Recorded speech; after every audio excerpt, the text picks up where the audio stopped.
और अब बात करते हैं इस वक्त एक बड़ी खबर की। रामनगर से इस वक्त एक बड़ी खबर आ रही है। रामनगर में सैलाब में कार बह गई, तेज बहाव में कार बह गई। कार में सवार लोगों को बाद में बचा लिया गया, लेकिन इस तस्वीर को आप देखिए, रेड सर्किल करके वो दृश्य हम आपको दिखाने की कोशिश कर रहे हैं कि पानी के इतने तेज बहाव के बीचों बीच वहां पर कार फंस गई थी और उसमें सवार लोग वहां पर जद्दोजहद कर रहे थे। तेज का था काफी बहाव और ऐसे में वहां पर कार बह गई। रामनगर से सैलाब की ये तस्वीरें सामने आई हैं। आप याद कीजिए, जब केदारनाथ में प्रलय आई थी उस वक्त कुछ तस्वीरें हमने देखी थी, जिसके बाद किस तरीके से आपदा आई थी और उत्तराखंड में काफी नुकसान हुआ था। और अब ये तस्वीरें बता रही हैं कि जल प्रलय कैसी होती है। देखिए आप, रामनगर में सैलाब में किस तरीके से कार बही, ये तस्वीरें हम आपको आपकी स्क्रीन पर दिखा रहे हैं। रामनगर की तेज बहाव में वहां पर कार बह गई। और बातचीत करने के लिए गोविंद हमारे संवाददाता रामनगर से फोन लाइन पर जुड़ रहे हैं। गोविंद, कब की ये तस्वीरें हैं और फिलहाल क्या स्थिति है? जो लोग इस कार में सवार थे उनकी हालत कैसी है?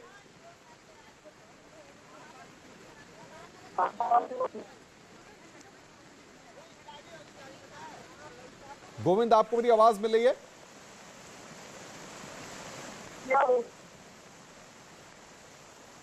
कुछ मौसम लगता है वहां खराब है, क्योंकि आप समझ सकते हैं कि रामनगर में जिस तरीके की स्थितियां हैं, जब इस तरीके की तस्वीरें वहां से सामने आ रही हैं तो संपर्क साधना भी बड़ा मुश्किल होता है हमारे संवाददाताओं से ऐसी परी में, ऐसी घड़ी में। और ये एक्सक्लूसिव तस्वीरें न्यूज़ 18 आपको दिखा रहा है। तब तक हमारी टीम कोशिश कर रही है एक बार फिर बातचीत करने की गोविंद से, कि वो ताज़ा अपडेट हमको दे। लेकिन बहरहाल ये तस्वीरें हम सबसे पहले आपको दिखा रहे हैं। तस्वीरों को आप देखिए, रेड सर्किल करके वो दृश्य आपको दिखाने की कोशिश कर रहा है न्यूज़ 18, किस तरीके से कार बह गई। संभल से बड़ी खबर आ रही है। अपहरण की झूठी कहानी का खुलासा हुआ है। संभल में अपहरण की झूठी कहानी रची गई, बाप बेटी बरामद कर लिए गए हैं। अगवा होने की कहानी को गढ़ा गया। पुलिस ने अपहरण के आरोप को झूठा बताया है। दोनों को मुरादाबाद से बरामद कर लिया गया है। पुलिस ने 7 लोगों को गिरफ्तार किया है। घर पर धावा बोलकर अपहरण का आरोप लगाया गया था। बदनामी से बचने के लिए यह पूरी कहानी रची गई। दोनों को मुरादाबाद से बरामद किया है पुलिस ने। अपहरण की झूठी कहानी यहां पर रची गई। पुलिस ने इस पूरे मामले में कार्रवाई करते हुए 7 लोगों को गिरफ्तार किया है। आपको बताएं कि 2 दिन पहले बाप बेटी के अपहरण की खबर संभल से सामने आई थी, जिसको न्यूज़ 18 ने दिखाया था और सवाल भी खड़े किए थे। उसके बाद से ही लगातार पुलिस की टीम इस पूरे मामले के खुलासे में लगी हुई थी और यहां पर अपहरण की जो बात शुरुआती तौर पर सामने आई थी, वह पूरी तरह से पुलिस की जांच में छूटी निकली है। आगे बढ़ते हैं। योगी सरकार भले ही अपराधियों पर सख्त है, लेकिन प्रतापगढ़ पुलिस अपराधियों पर सख्ती के बजाय होटल में नाश्ता कराती है। होटल पर समोसा खाते कैदी का वीडियो वायरल हुआ और मजे की बात यह है कि सिपाही ने नाश्ते का खर्च उठाया। वीडियो में सिपाही खाने का पैसा देता दिख रहा है। मौज मस्ती और होटलबाजी के बाद दोनों सिपाही अपराधी को जेल छोड़कर आए। अब वीडियो वायरल होने के बाद पुलिस महकमे में हड़कंप मच गया है। विभाग के आला अफसर अब दोनों पुलिसकर्मियों की पहचान कर उसके खिलाफ कार्रवाई का भरोसा दे रहे हैं। सवाल यहां पर यह है, आप पुलिस के जवान हैं, अपराधी को लेकर जा रहे हैं किसी पिकनिक स्पॉट पर, पिकनिक दिलाने के लिए, समोसा खिलाने के लिए जा रहे हैं, ये दरियादिली अपराधियों के साथ क्यों? जबकि तमाम आईजी, एडीजी और वरिष्ठ अधिकारी इस बात की हिदायत दे चुके हैं कि अपराधियों के साथ इस तरह का व्यवहार न करें, अपराधियों के साथ समोसा, अपराधियों के साथ उनके पैसों पर मौज न काटी जाए। उसके बाद भी अगर ये तस्वीरें सामने आ रही हैं तो ऐसे पुलिसकर्मियों पर सख्त एक्शन होना चाहिए। जौनपुर से हंगामे की तस्वीर सामने आई है। मजदूर की मौत पर आज जमकर हंगामा हुआ। गुस्साए लोगों ने जमकर पथराव किया। एसओ समेत 7 पुलिसकर्मी इस हंगामे घायल हो गए। पथराव में 12 से ज्यादा लोग घायल हुए हैं। ट्रैक्टर से कुचलने से मजदूर की वहां पर मौत हो गई थी। ईंट भट्टा संचालक पर फिलहाल कार्रवाई की मजदूर मांग कर रहे हैं। आज उन्होंने सड़क पर उतरकर जमकर पथराव किया।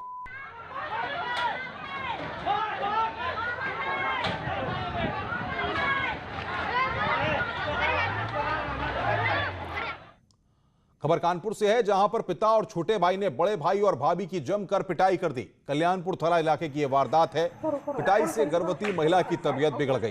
पिटाई का वीडियो अब सोशल मीडिया पर वायरल हो रहा है।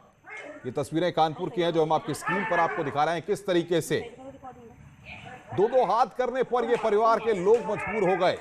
गर्भवती महिला को भी वहां पर नहीं बख्शा गया और उसकी भी पिटाई की गई। एक लाख है, सही चप्पल घुमाओ, तुम रिकॉर्ड कर ही रहो बस। झांसी से खबर 10 साल की मासूम बालिका से रेप का मामला सामने आया है। आरोप के मुताबिक 35 साल के शख्स ने मोटरसाइकिल पर लड़की और उसके भाई को घुमाने के बहाने खेत पर ले गए और तमंचे के बल पर लड़की के साथ बलात्कार किया गया। इस दौरान उसने लड़की और उसके भाई को जान से मारने की धमकी भी दी।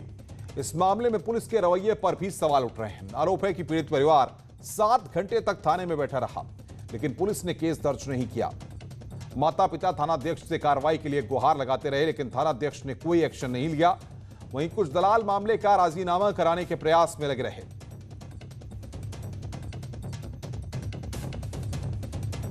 उनके पड़ोस में रहने वाला व्यक्ति ने उस बालिका के साथ बलात्कार किया है। तो ये घटना कुछ दिन पूर्व की है और आज वो लोग को ले गया है। इस संबंध में तत्काल अभियोग पंजीकृत किया गया है और कार्रवाई की गई। आरोपी पकड़ा गया अभी आरोपी की तलाश की जा रही है, शीघ्र ही लोग गिरफ्तार होंगे। और बातचीत करने के लिए अश्वनी मिश्रा हमारे संवाददाता झांसी से हमारे साथ फोन लाइन पर। अश्वनी, इतने घंटे हो चुके हैं, अभी तक आप आरोपी को नहीं पकड़ पाए, माता पिता को थाने में बिठा के रखा हुआ है, ये पुलिस क्या कर रही है झांसी की? देखिए, ये मामला बेहद पेचीदा इसलिए हो जाता है कि महज 10 साल की एक बच्ची है, उसके साथ इतना गंभीर कृत्य होता है। एक 35 साल के व्यक्ति ने उसके साथ पहले बलात्कार किया है। इसके बाद जब बच्ची के बुखार आया और उसके साथ एक और घटना हुई, उसके बाद इस बच्ची ने अपने परिजनों को बताया। इस मामले को लेकर के परिजन थाने पे जाते हैं और थाने में बताया ही जा रहा है। परिजनों का ये कहना है कि थाने पे बच्ची को तकरीबन 7 घंटे बिठाया जाता है, इसके बाद इसका मुकदमा नहीं लिखा जाता है। इसके बाद परिजन निराश होकर के थाने से अपने घर चले जाते हैं। आज सुबह जब ये मामला मीडिया में हाईलाइट होता है, इसके बाद न्यूज़ एक मुहिम चलाता है, तब जाकर के इस मामले को लिखा जाता है, मुकदमा लिखा जाता है। जो मामला 3 दिन पहले लिख दिया था, वो मामला 3 दिन के बाद लिखा जा रहा है। तो थाना अध्यक्ष लगातार इस मामले में लापरवाही कर ढीलावाली कर रहे थे। आरोपी इसलिए फरार है, घटना हुई पहली शिकायत आई थी, अगर उसी दिन पुलिस तत्पर हो जाती तो शायद ये आरोपी आज। बिल्कुल अश्विनी, बहुत बहुत शुक्रिया। आप तो पुलिस की लापरवाही यहां पर पूरे मामले में निकलकर सामने आ रही है।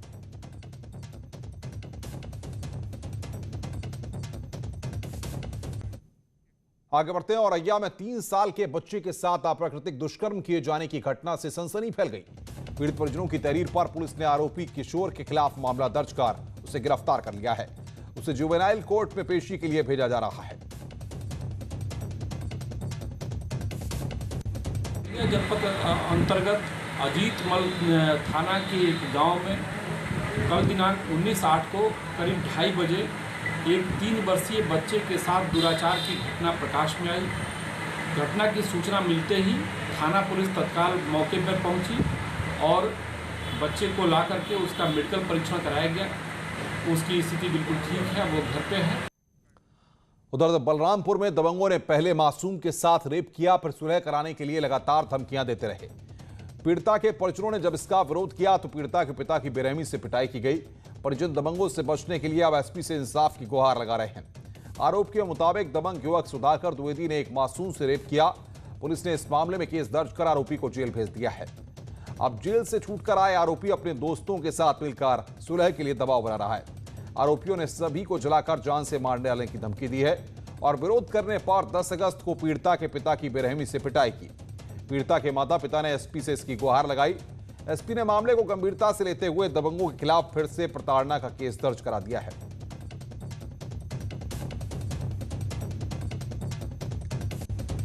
पहले एक बच्ची के साथ एक रेप का मुकदमा लिखा गया था, पॉक्सो का मुकदमा लिखा गया था। उसमें जो अभियुक्त थे वो जेल से बाहर आए और उसके बाद उन लोगों ने जो पीड़ित पक्ष था उसको डराना धमकाना शुरू किया। तो हम लोगों के पास जब इस बात की जानकारी मिली तो उन लोगों के खिलाफ एफआईआर लिखी हम लोगों ने और उनकी जमानत निरस्तीकरण के लिए हम लोगों ने कोर्ट को, न्यायालय को हम लोगों ने एक रिपोर्ट दी। खबर आगरा से, एक महिला डॉक्टर की हत्या की सनसनीखेज वारदात से हड़कंप मचा हुआ है। महिला डॉक्टर की हत्या का आरोप उसके ही साथी डॉक्टर पर लगा। डॉक्टर ने अपना जुर्म कबूल कर लिया है। देखिए हमारी रिपोर्ट। इश्क का ऐसा खौफनाक अंजाम होगा ये किसी ने सोचा भी नहीं होगा। आगरा में एक सनकी डॉक्टर ने अपनी महिला फ्रेंड का कत्ल कर दिया। महिला डॉक्टर का शव झाड़ियों में मिला। उसके शरीर पर चोट के निशान भी थे। डॉक्टर योगिता गौतम दिल्ली की रहने वाली थी। यहाँ सरोजनी नायडू मेडिकल कॉलेज में जूनियर डॉक्टर थी। योगिता के परिवार का आरोप है कि डॉक्टर विवेक तिवारी योगिता से जबरन शादी करना चाहता था, उसे ब्लैकमेल कर रहा था। पुलिस ने आरोपी डॉक्टर को हिरासत में ले लिया है और पूरे मामले की जांच शुरू कर दी है। वो यहाँ पर वो क्या कहते हैं टाटा नेक्सन की गाड़ी लेकर के आया था और वो लेडी लॉयल के सामने उसने खड़ी की है और यहाँ बिल्कुल CCTV फुटेज में बिल्कुल क्लियर आ रहा है। और उसके बाद इस बच्ची को ब्लैकमेल करके उसने वहाँ बुलाया और बुला करके उसको खींच लिया। ऐसा पता चल रहा है CCTV से कि जैसे विंडो खुली उसको खींच लिया और खींच करके उसको ले गया और उसने जाके इसका मर्डर कर दिया। ऐसे को कठोर से कठोर जो हो सकती है ऐसी सज़ा दी जाए। थाना डॉकी क्षेत्र में एक डेड बॉडी मिली थी जिसकी तत्काल पुलिस टीम ने शिनाख्त कराते हुए पहचान कराया और वो dead body doctor Yogita Gautam की थी। हमारी दोनों टीमों ने मिलकर जालौन पुलिस से टाई अप करते हुए आरोपी डॉक्टर विवेक तिवारी को हिरासत में ले लिया गया है और उनसे पूछताछ चल रही है। डॉक्टर ने भी अपना जुर्म कबूल कर लिया है। उसने बताया कि मैंने गाड़ी में रखे चाकू से उसका कत्ल कर दिया। जालौन से डॉक्टर योगिता से मिलने के लिए शाम को करीबन 6 से 6:30 के बीच में आया था। हमारे रिलेशन तकरीबन 7 सालों से थे। इस बीच में लास्ट बार मीटिंग के दौरान डॉक्टर योगिता जब मेरी कार में बैठी तो शुरुआत से ही इतने झगड़े स्टार्ट हो गए और इतनी ज़्यादा हॉट टॉक स्टार्ट हो गई कि जिसमें मैंने गला दबा के उनकी हत्या कर दी। और जब मुझे ये लगा कि गला दबाने के बाद भी वो उनकी मृत्यु नहीं हुई है तो जनरली मैं अपने एक गाड़ी में चाकू रखता हूँ, उससे मैंने उनके सर पे वार किया और एक सुनसान इलाके में उनकी बॉडी को फेंक दिया और लकड़ियों से ढक दिया। आरोपी डॉक्टर इस समय जालौन में मेडिकल ऑफिसर के पद पर तैनात है और वो अक्सर आगरा आकर उसे ब्लैकमेल किया करता था। आरिफ खान, न्यूज़ 18, आगरा। आगरा बस हाईजैक मामले का मास्टरमाइंड प्रदीप गुप्ता पुलिस की मुठभेड़ में आज घायल हो गया। वो बाइक पर बैठकर भागने की फिराक में था। मुठभेड़ के दौरान उसके पैर में गोली लगी, उसे अस्पताल में भर्ती कराया गया है। देखिए रिपोर्ट।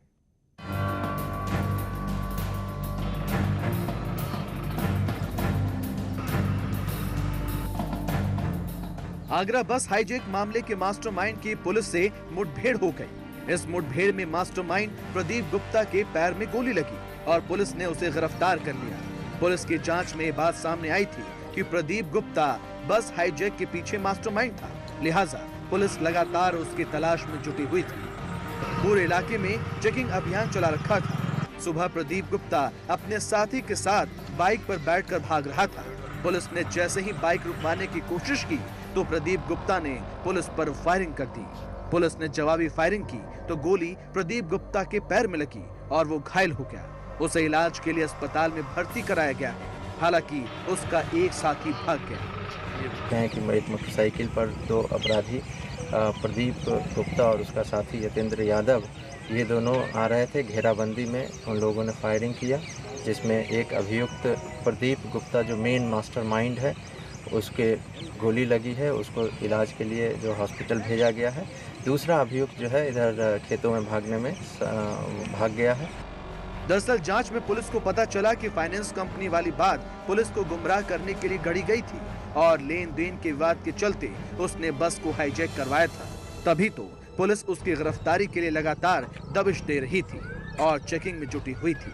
आरिफ खान, न्यूज़ 18, आगरा। उत्तर प्रदेश की पुलिस ताबड़तोड़ एनकाउंटर कर अपराधियों की कमर तोड़ने में लगी है। कुशीनगर और संभल में पुलिस की बदमाशों से मुठभेड़ हुई। कुशीनगर में मुठभेड़ के बाद पुलिस ने 25-25 हजार के 2 इनामी बदमाशों को गिरफ्तार कर लिया तो संभल में भी एक बदमाश पकड़ा गया। उसके पास से लूट की सरकारी पिस्टल बरामद की गई।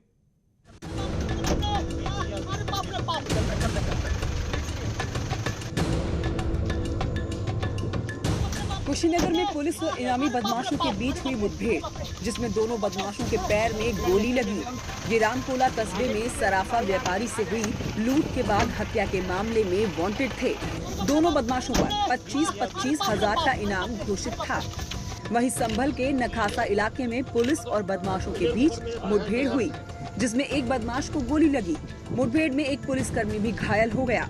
बदमाश के पास से CAA के खिलाफ हुई हिंसा में इंस्पेक्टर से लूटी गई पिस्टल और बाइक बरामद कर ली गई है। हुई है मुठभेड़ में जो है एक बदमाश घायल हुआ, एक हमारा कांस्टेबल घायल हुआ। जो है घायल बदमाश का नाम जो है है नसीम सनाफ समीम है, जो नकासा चौकी क्षेत्र का रहने वाला है। इसके पास से जो है एक मोटरसाइकिल बरामद हुई है, एक पिस्टल बरामद हुई है।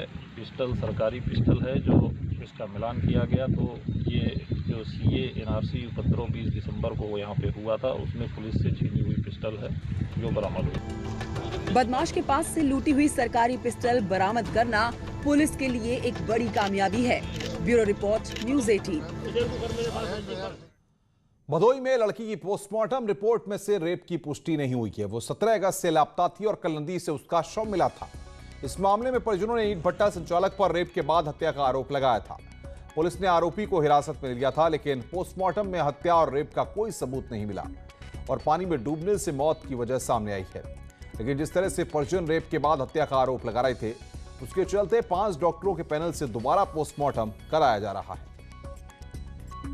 पोस्टमार्टम में जो रिपोर्ट आई उसमें आया कि इस बच्ची की मृत्यु पानी में डूबने से हुई है और रेप करने की कोई पुष्टि नहीं हुई है। ये रिपोर्ट देखने के बाद मुझे लगा कि शायद लोग इस पर डाउट करेंगे, तो मैंने डेड बॉडी को रोका जो डिस्पोजल के लिए जा रही थी, और आज हम उस डेड बॉडी का फिर से पोस्टमार्टम 5 डॉक्टरों के चैनल से करवाएंगे ताकि सारी स्थिति क्लियर हो जाए और किसी को कोई शक न रह जाए। संभल में होटल मालिक के 14 साल के बेटे की संदिग्ध हालत में मौत हो गई। उसका शव फांसी पर लटका मिला। परिजन हत्या की आशंका जता रहे हैं। पुलिस ने शव को पोस्टमार्टम के लिए भेज दिया है। मामला गुन्नौर थाना इलाके में कस्बा बबराला का है। यहां सड़क किनारे ग्राउंड फ्लोर पर होटल था, जबकि ऊपर होटल मालिक का घर था। परिजनों का कहना है कि मौके से कुछ ऐसे सबूत मिले हैं जो हत्या की ओर इशारा कर रहे हैं।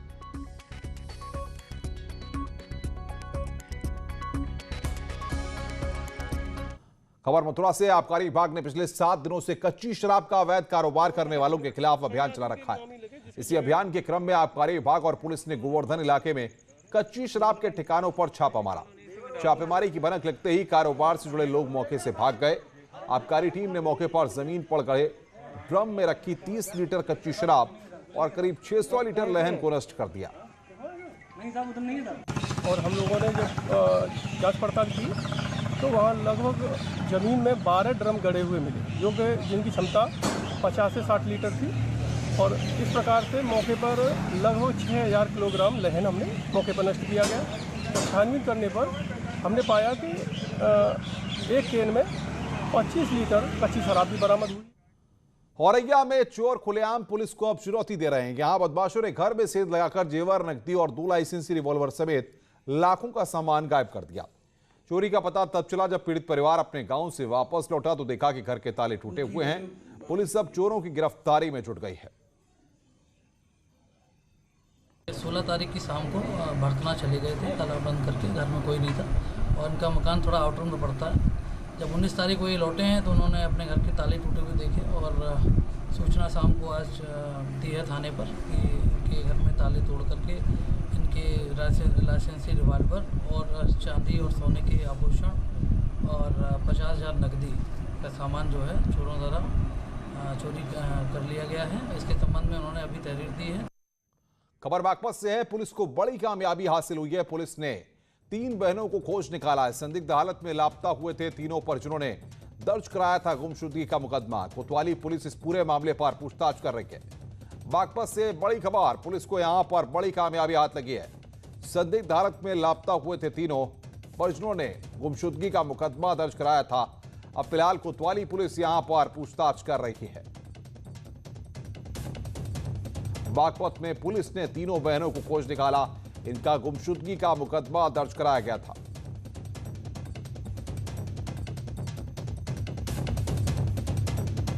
आपको बता दें कि संदिग्ध हालत में ये तीनों बहनें लापता हो गई थीं। खबर गोरखपुर से है। बंसिया गांव में पारिवारिक विवाद में भतीजे ने बुजुर्ग चाची की धारदार हथियार से हत्या कर दी। हत्या की सूचना पर मौके पर बताया जा रहा है कि महिला के पति की भी एक दिन पहले ही मौत हुई थी और इस दंपत्ति के कोई संतान नहीं थी और संपत्ति के लालच में भतीजे ने चाची की हत्या कर दी।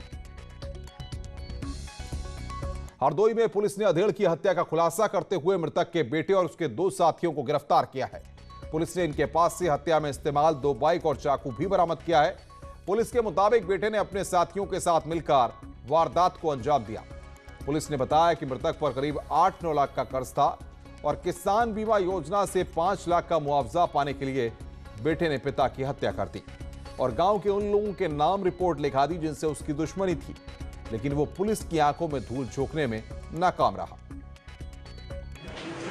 10 तारीख को मृतक राजपाल की डेड बॉडी मिली थी जिसपे चाकुओं से गोद कर उनकी हत्या की गई थी। इस संबंध में पुलिस ने उनके बेटे व 2 अन्य साथियों को हत्या में गिरफ्तार किया है, जिनके पास से मोटरसाइकिलें, चाकू और अन्य जो सामग्री इसमें प्रयुक्त हुई थी वो बरामद की गई है।